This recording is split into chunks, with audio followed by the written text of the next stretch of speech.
दचवा पर हो 5 भरी नु बाबू अब गाय भैंस बेच के हमारे के दुकान पर काम में लगा दिलन आ दुकान चलतो नहीं के उधार पे उधार लेके जाता है गाँव भर गाँव हो के टूटा गाँव हमारे के पूरा बेच दिल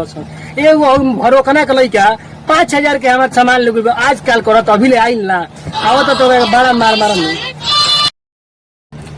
भैया एगो ठंडा दियो तो। अरे ही तवा तू तो पढ़े 50 रुपया बाकी बा ठंडा मांगत रे दे 50 रुपया जा तो बड़का भैया हो गइल बा कमा के दी पैसा दे तो 1 साल ले कमाए गुल पैसा देले बा जा तो पैसा में डाली तो मार देते हम तो एगो ठंडा तोर भरोकना भैया से 5000 बाकी बा कब ले देबो सर रे दे दे जा दुकान बेचे के पैसा लागो तोरी चल आई तो दे दे जा मार दे ठंडा कहिए कहत ठंडा ले ले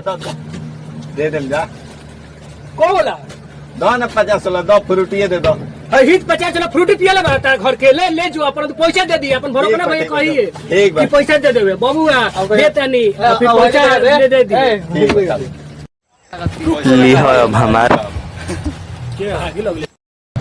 अरे हितावा ई का कोले रे पैसो ले गुले एती कोल्ड ड्रिंक हो आज तोरा के आओ भेटई में तो बड़ा मार माना